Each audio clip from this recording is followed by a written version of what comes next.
the principle that I pursue is in terms of microdosing, is actually, nobody really understands microdosing yet, but we do understand more about full dose psychedelics. We also understand a great deal more about neuroplasticity. We also understand quite a lot about techniques called brain priming. So to me, the things that we know reliably can be reliably applied to microdosing. And then once you can see that it's valid for microdosing with plant medicines, is it also possible to achieve similar or the same actions with other media? Is it possible? And my position is that, yes, it is. That with particularly crafted light and sound, you can enable similar processes. And frankly, if you combine them, it's even more powerfully effective. So what is lucid microdosing? Lucid microdosing is an attempt to use light and sound to achieve similar or same effects in microdosing as using plant medicines. That's lucid microdosing.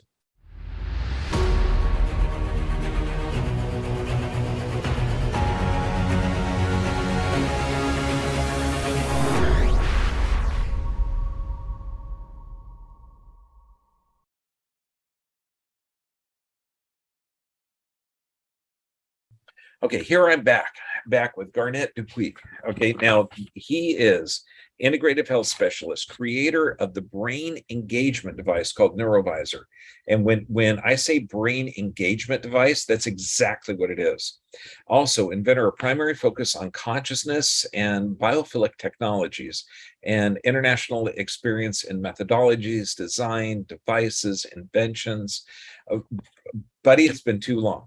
I missed you. I'm pleasurably here. I was saying to the doc when we were first getting on that it's 12 midnight. I'm here in Thailand, and I'm one of these early to bed, early to rise guys. So I've spent the last couple of hours. I turned the air conditioning on, like super chill. I've been listening to progressive jazz. I've been eating chocolates and watching stand-up comedy on Netflix just to stay awake here, guys. Oh my God, you look pretty darn perky too. Well, okay. You know, enough chocolate, and I'm excited to be here, so we're all good. Well, plus, okay, now the NeuroVIZR. Okay, yeah. I've experimented around. I got a couple of them. Got patients who've got chronic anxiety, stress, also. With a couple of people who are very experienced meditators. Yes. And they said what usually takes them 20 minutes to get into that deep state of Zen. Okay, they were able to do it in 3-4 minutes. So now, can you share your background? What led you to create the NeuroVIZR? What led me? Oh, come on, man. I know, it ain't an easy question, and it's midnight. Well, what led me? I was born into it. To say that I've always been fascinated by consciousness, and you know, my life has been a good life and remains a good life. And the thing that remains most important to me is consciousness. I mean, without sounding a little like, I don't know, you know, it really is. So, and you know, the technology is around, and psychedelics were a significant part of my earlier life. I don't do much of it or any of it at this point. You know, I'm a serious meditator. And so, you know, you roll it all together, and you want to do a good thing. You want to help people. You do that day in and day out. And you also want to feel really good. Roll it all together, call it health.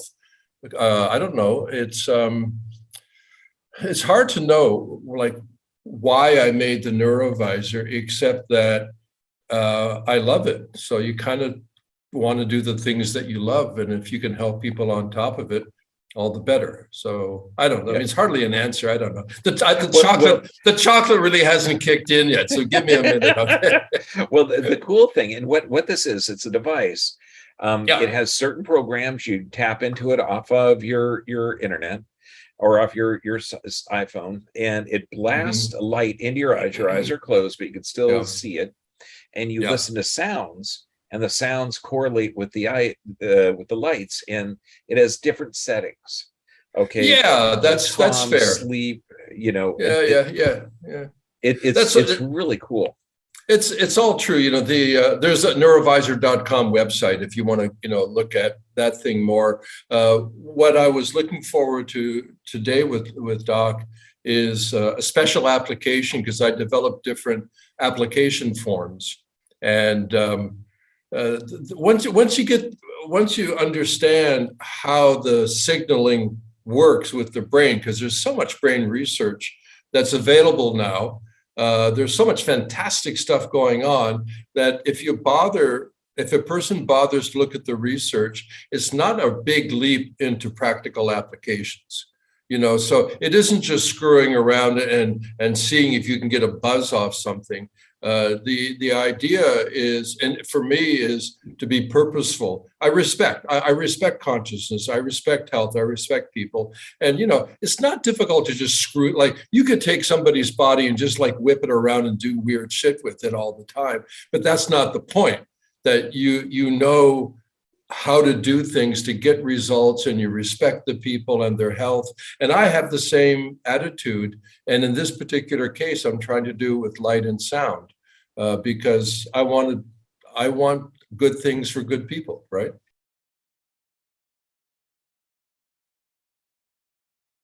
Plant-based medicines have been one of the greatest things in the world to get people off of this. And I'm talking 5-MeO-DMT, I'm talking psilocybin, ayahuasca, all of this. Now, so the microdosing is incredibly popular, because basically they're all powerful antioxidants, but it gets you in that tissue regenerative parasympathetic state. Now, what does lucid microdosing mean? Okay, thank you. Lucid microdosing is a process using the device, this NeuroVIZR device, as an approach to getting brain behavior to occur using light and sound that is either similar or the same brain behavior as is triggered by the plant medicines. And I'm fascinated by, psychedelics in general, but the work of Garnet Harris, for example, entropic brain, we can use psychedelics to also learn about the brain. So you can use psychedelics to learn about psychedelics, but psychedelics also show you something about brain behavior. And the belief that I have and the evidence I have to date is that the psychedelic state is a normal element of the brain. That what we call the psychedelic state, by different terms, is not something that is caused by the compounds, by the medicines. The medicines allow a certain natural function of the brain to occur.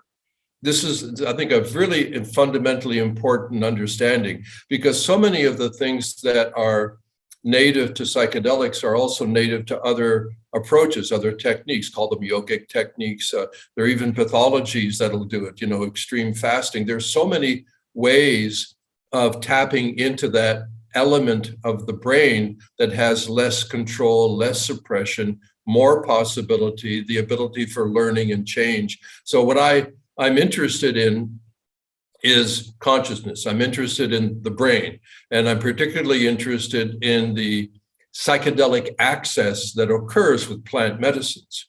And then also specifically in this case about microdosing. So that's like a blah, blah, blah, but the short story is the psychedelic state, whether it's full dose, meso, microdose, is a natural state of the brain. We don't access it commonly, but because it's not common doesn't make it abnormal. Right?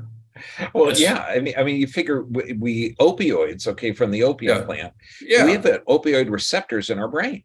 Well, so there you go. Right. And so we have chemicals that we secrete that are very chemically very, very similar, almost identical to certain substances in the plant.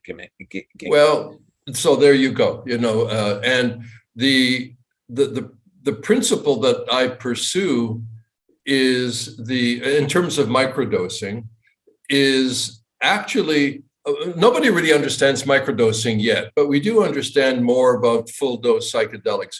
We also understand a great deal more about neuroplasticity. We also understand quite a lot about techniques called brain priming.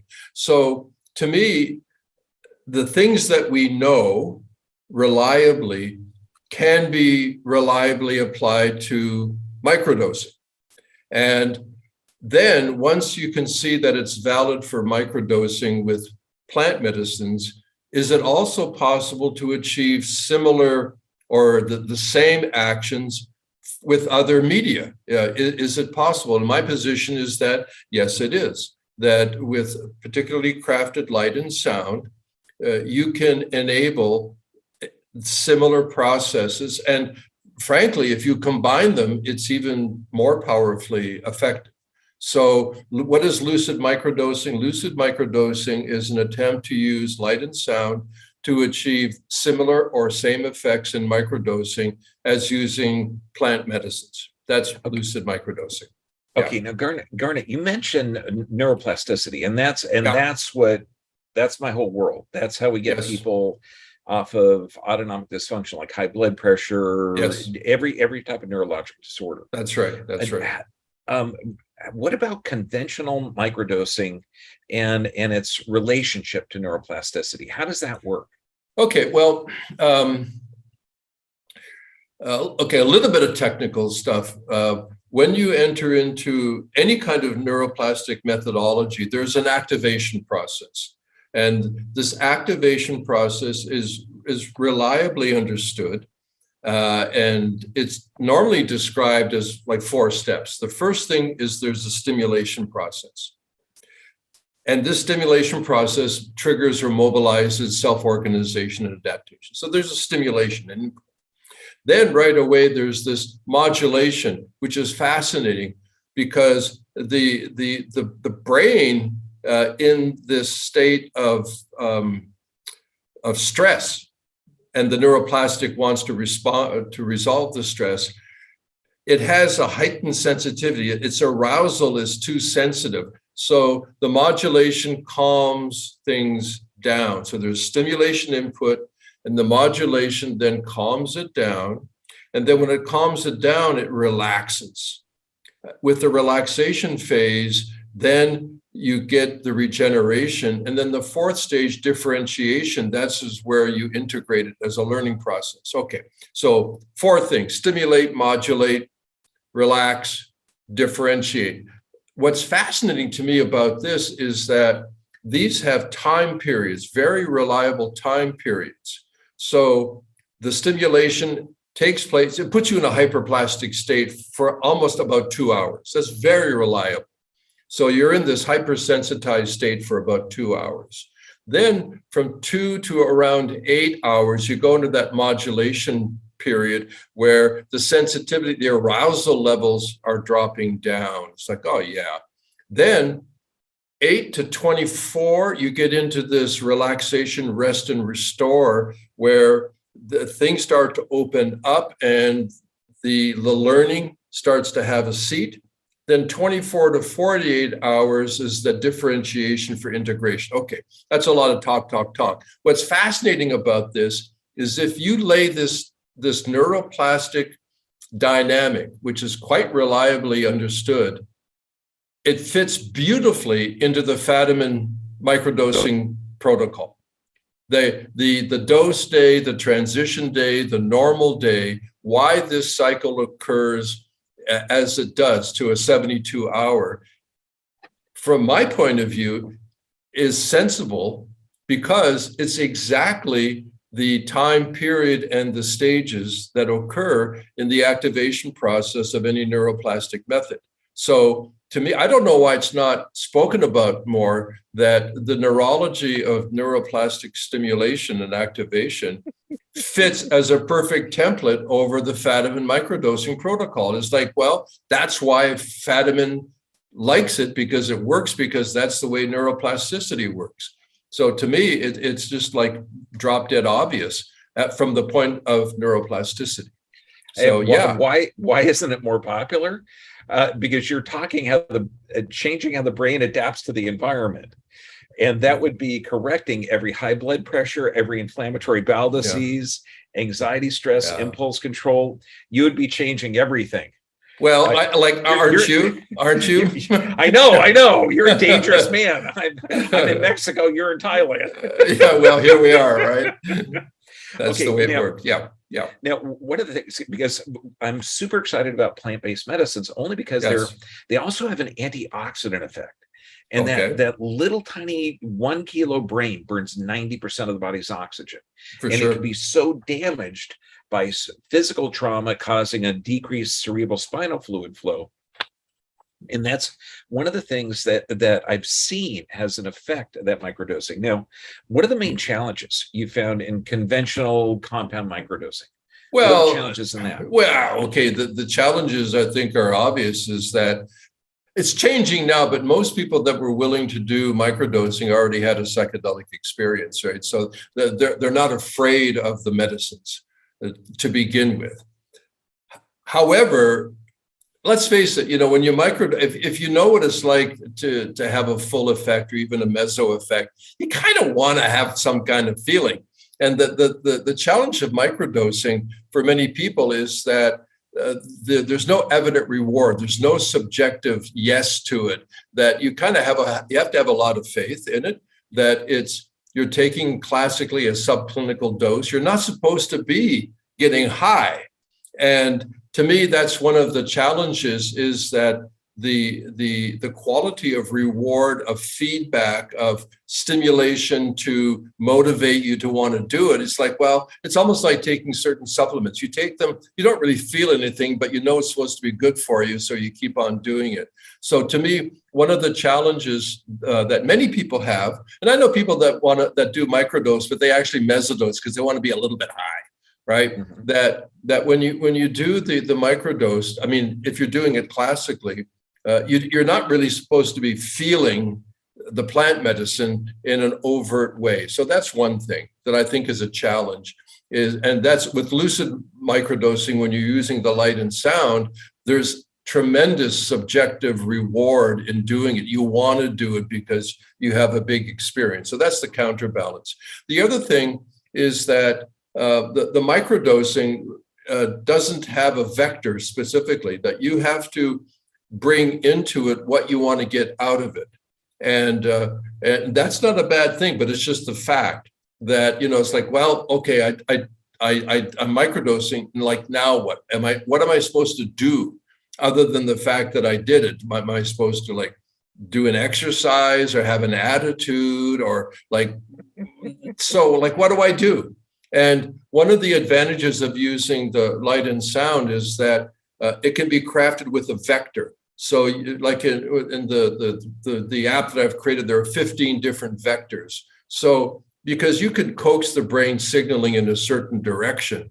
And to me, that's a huge advantage. I have to tell you that, the microdosing thing, combining medicines with light, with photonic stimulation, this was experimented with very successfully back in 1960 and 1963. Smithies in England and Max Knoll in Germany, they were using at that time what they called subclinical doses of mescaline, and they would do the subclinical, we call now a microdose, and then they would use photic stimulation, or Knoll used electrical, but Smithies used flashing light, eyes closed. And they were, the studies are all there if you want to read them, from 1960 and 63, that they said that the person taking the subclinical dose of mescaline, because mescaline was all legal to use at the time in research, that if you did the photic stimulation, the flickering lights, eyes closed, that the person would experience the full visual geometric color experience as though they had taken full dose mescaline, even though they'd only taken subclinical.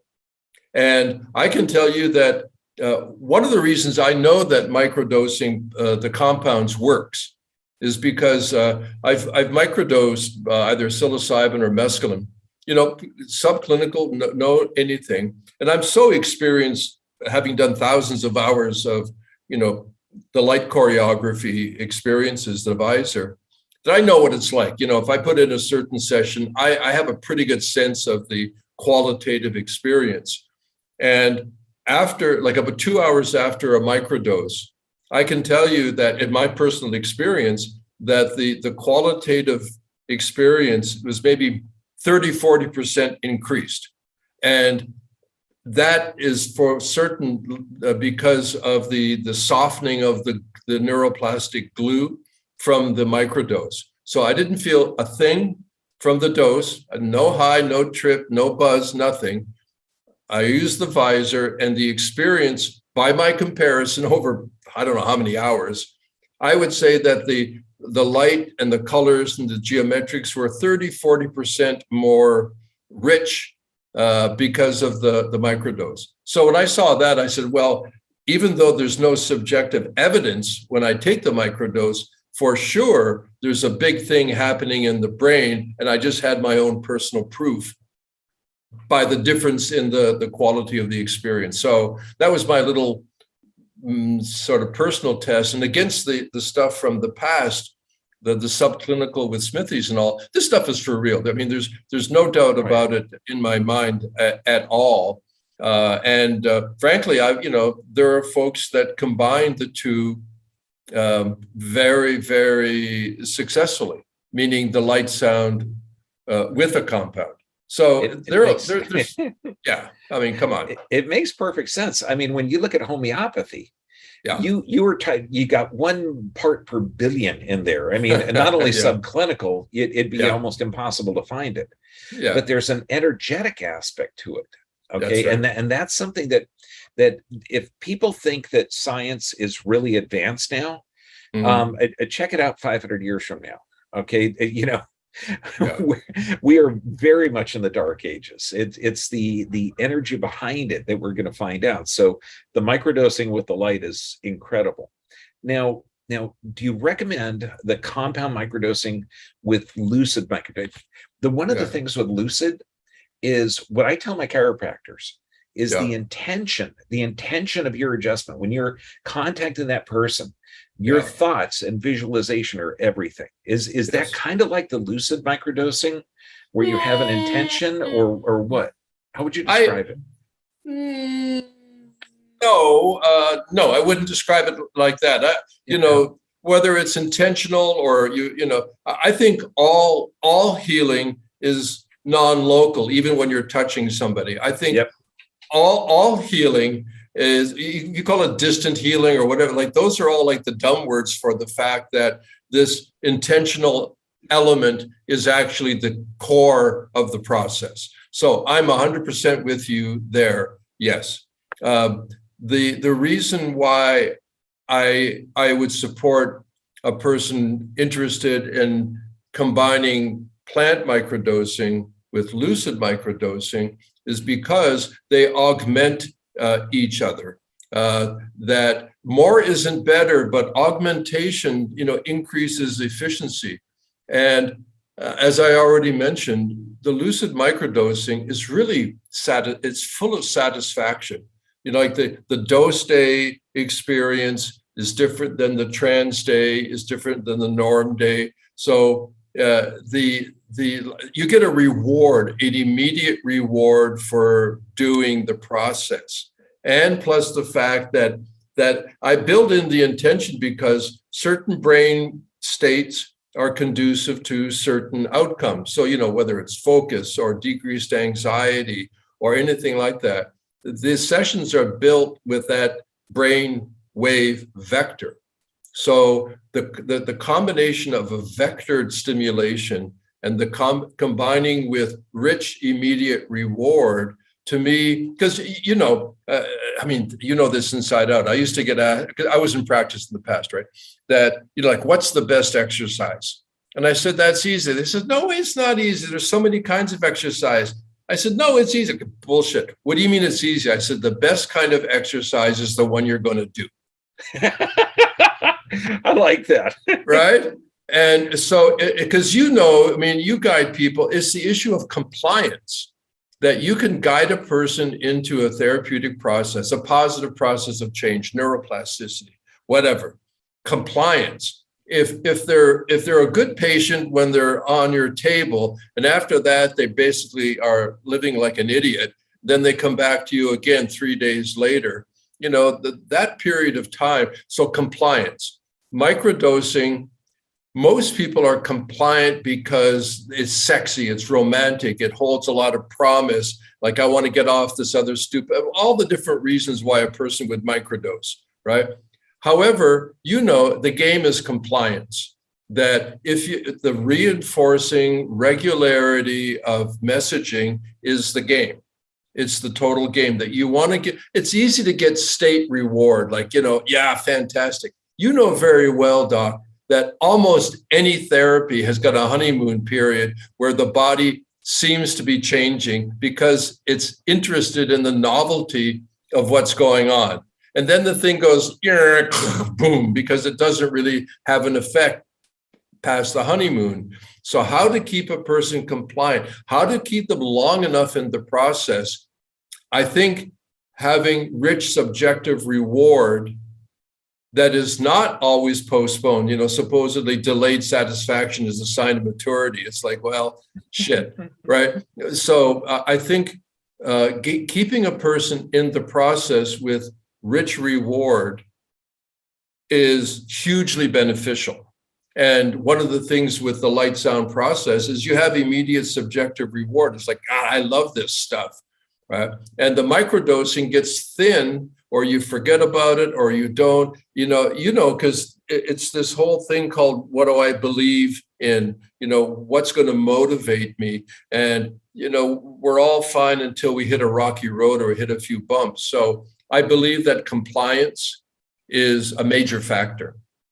Yeah, and that makes all the sense in the world. I mean, I've seen such amazing results on microdosing in Parkinson's, multiple sclerosis, strokes, anxiety, really? Everything. Wow. And that's not anything that we can prescribe.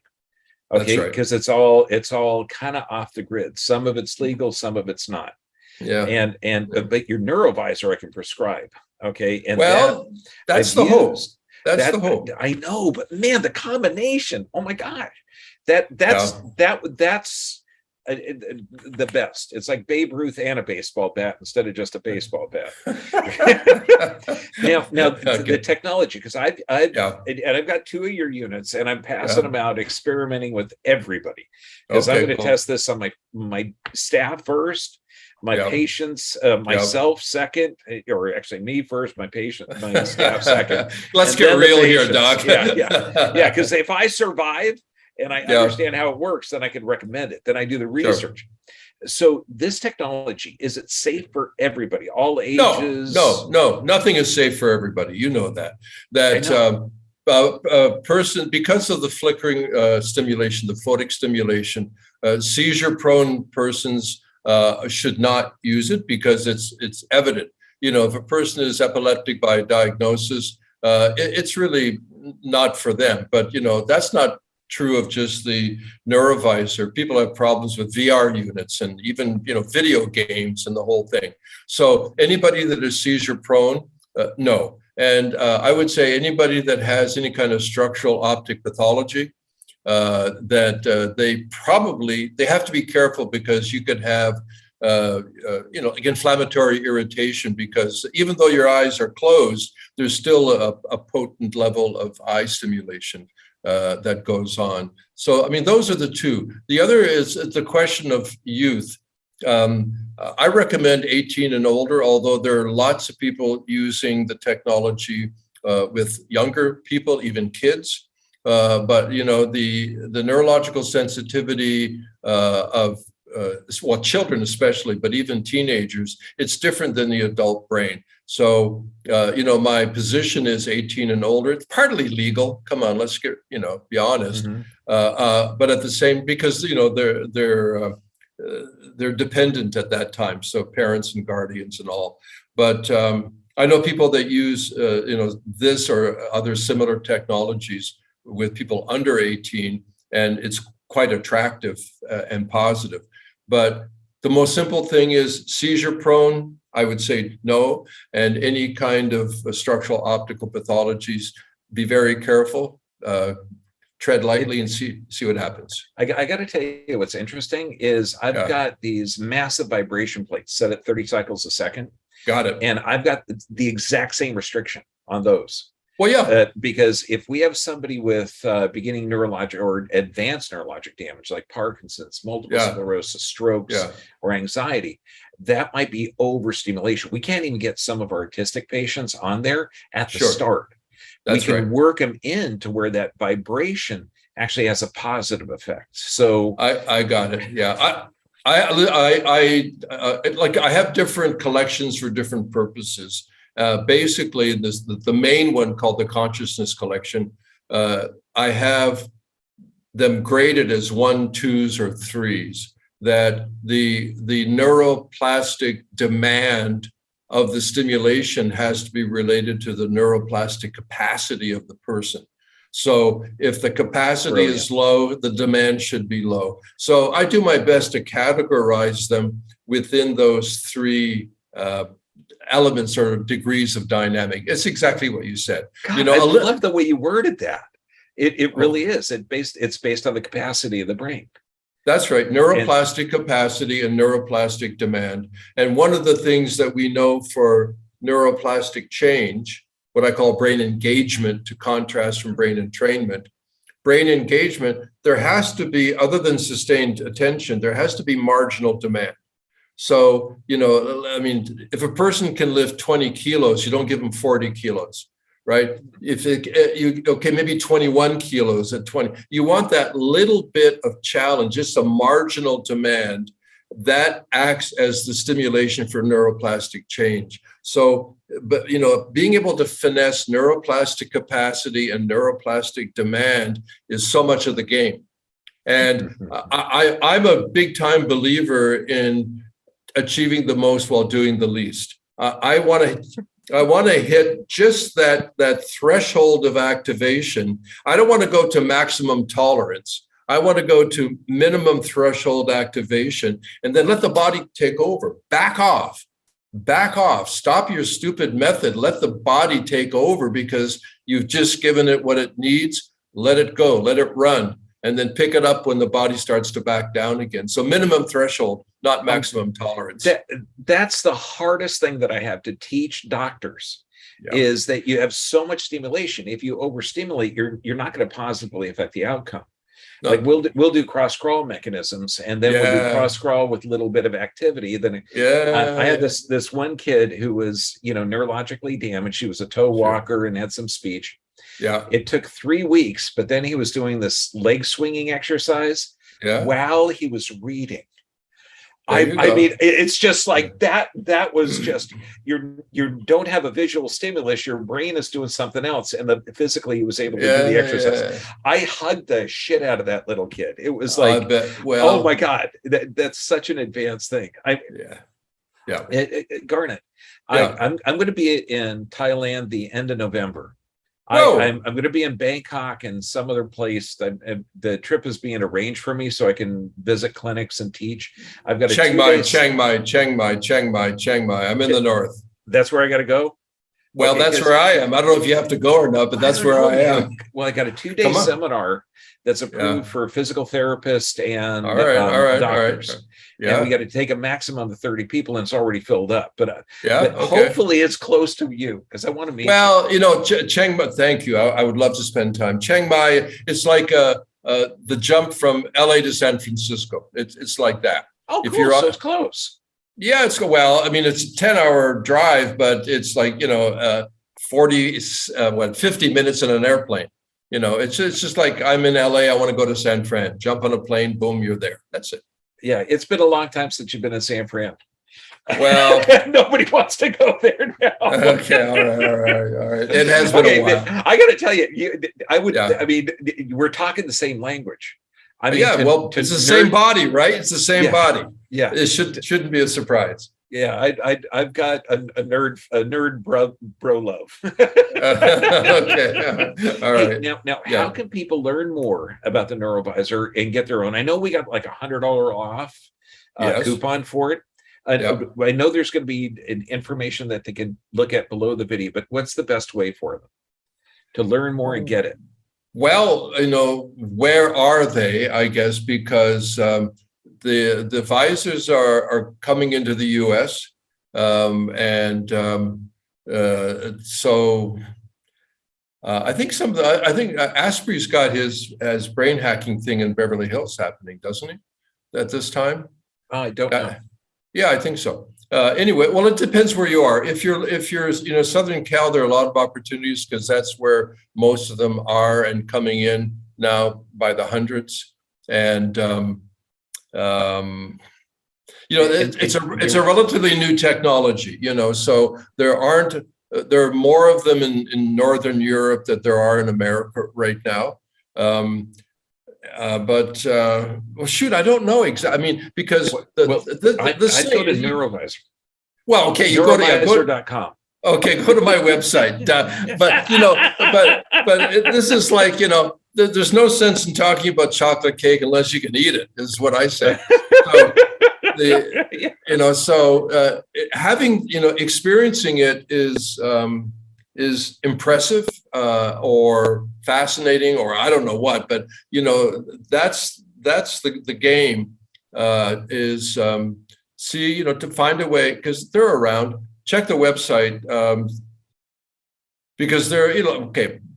If you're in California, it's going to be much easier than if you're in Texas. But they're coming out through. They're in the U.S. and it's just really beginning to get around right now. And I'm threatening to come on over and spend some time in SoCal. I lived there 30 years, Malibu, Santa Monica. It's like, I know it's my place. And also my daughter's in Austin, so I'll probably spend some time there. Shoot, I don't really have a great answer for that, like direct experience. If you make it to Huntington Beach, I do a health talk every Tuesday. We'll spend the whole hour on it. That would be that would be totally cool. We'll demonstrate. I'll build PowerPoints on it. It's just this is such a until plant-based medicines are legal, this is a good stopgap. But if you can get a hold of microdosing with the NeuroVIZR, it's for real. I don't know if you put it in the website, but what was the line? Now legal in all states of mind. That's amazing. Brother, thank you for coming on, and I would love to do this again in the future soon. Okay, because this is realizing that most issues have to do with the brain and the brain adaptation to stress. And this directly alters how the brain views the environment. Well, it does. There's another one that'll be soon released, a different collection. It's called the Brain Gym. And I have fundamental coordination, flexibility, endurance, and strength exercises for the brain built in by light and sound.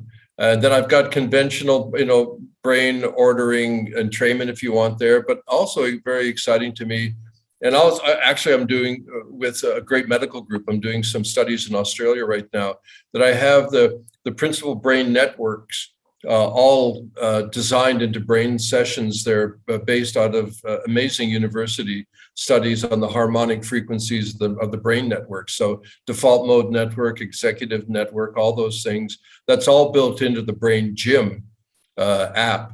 So there's the conscious collection, Brain Gym that'll be released soon. And the Lucid Microdosing is not on the market yet. Sort of holding back on a little bit because we're a new company. We're just getting our feet wet in terms of distribution, and we're manufacturing here in Thailand. We're trying to be real eco-ethic on the whole thing. So we're doing our best for make local, support local. We're 3D printing.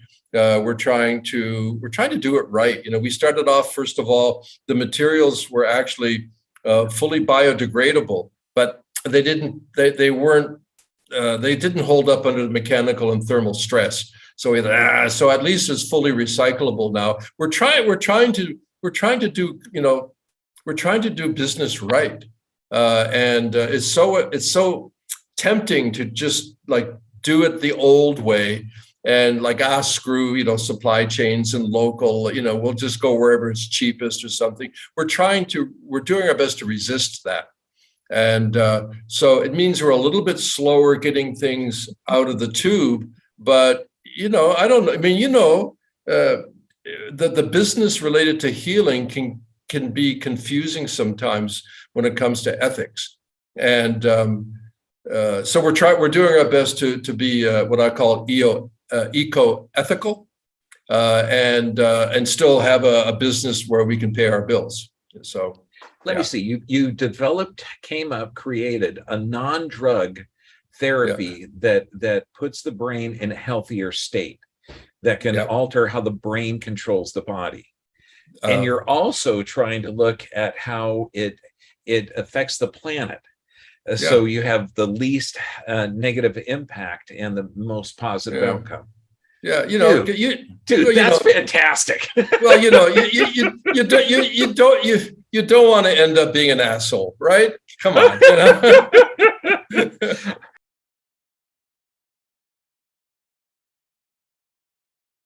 Well, Garnet, brother, thank you for the courage to build this. Okay. Well, and this is just, absolutely brilliant. Okay. I love it. And you get $100 off by clicking on some button. Kat will take care of all of that. Okay. But that's beautiful. Man, we got to set up a time to meet when I'm in Thailand, and we got to do this again. Yeah, you're welcome. By the way, I've got a fantastic spa in Bangkok that's finally getting some legs again after the COVID shutdown. So when you're there, let me know, and I'll set something up for you, making you happy in Bangkok. So okay. I got to tell you, I'm never a good person to lay down and get a massage, and I got to get over that. I mean, I've done a couples massage with my wife. Yeah, but I don't just laying there having someone work on me. I'll work it out. It's a mental thing. Yeah, I've just got to slap you a couple of times to wake up. I need it, brother. Listen, anybody that comes to Thailand has to get body work. The classic Thai massage, which is kind of a applied yoga with Japanese shiatsu mixed into it. It's rock'em and sock'em. It's real good stuff. Okay, I'll get it. Yeah, you'll get it, right? Okay. Okay. I'll sedate you somehow first, and then there's enough weed in Thailand now, so that's no problem. Okay, brother. It's been a pleasure. Okay. God bless you, man, and I'll see you later.